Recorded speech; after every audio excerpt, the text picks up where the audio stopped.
আসসালামু আলাইকুম। হ্যাঁ, আমি বর্তমান আছি বুনাই জানচাক।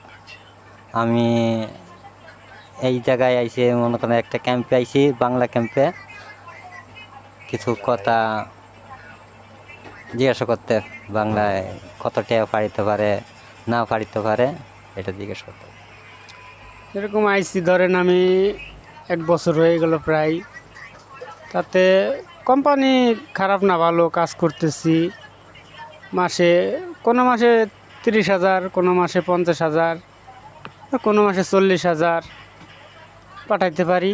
না, এই খায়াটে আপনি কত পারিতে পারেন মনে করেন খায়া? খাওয়া দাওয়া করেই মানে খাবার টাকা তো রাখেই মানুষ বাড়ি টাকা পাঠায়, তাতে এরকমই পাঠাই 40, 45, 30 এইভাবে কাজের উপর ডিপেন্ড করে।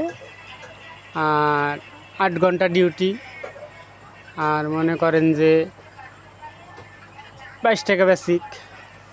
ওটি থাকলে একটু বেশি হয়, ওটি না থাকলে হয় না, এইভাবে আছি।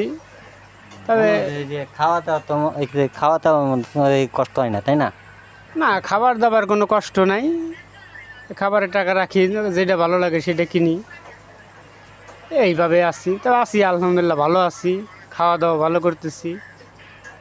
আর বিদেশের বাড়ি তো বোঝেনি, একটু টেনশন থাকে, পরিবার পরিজন কেমন আছে না আছে, বাপ মা, আত্মীয় স্বজন, বাড়ির ঘরণী, ছেলে এটা মেয়ে। আছেই, মনে করেন এটা তো একটা এই দায়িত্ব আছেই। বাড়ির সবাই কিরম তাহে আছে না আছে সবাই খোঁজখবর নিতে হয়, তাই না? তা তো অবশ্যই নিতে হয়। সেটার জন্য ওয়াইফাই লাইনের ব্যবস্থা আছে আমাদের।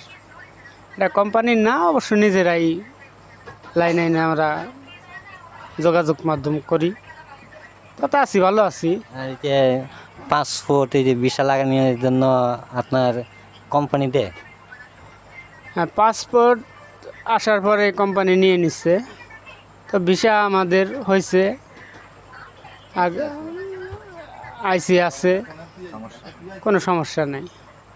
এমনি তো কোনো পুলিশে কোনো এই সমস্যা করে না, তাই না? না, আসার পরে আজ পর্যন্ত পুলিশের সাথে কোনো সমস্যা হয় নাই, কথাবার্তা হয় নাই। এমনি দেখি যাওয়া আসা করে পুলিশ রোডে, তাছাড়া আমাদের কোনো সমস্যা হয় নাই। আচ্ছা, আপনি এখন কয়জন থাকেন? এই জায়গায় আছি আমরা ধরেন 11 জন, 11 জন আছি। 11 জনে কি আপনার এই একই স্যালারি? না, একই স্যালারি না, কারো 22 টাকা, 23 টাকা, 20 টাকা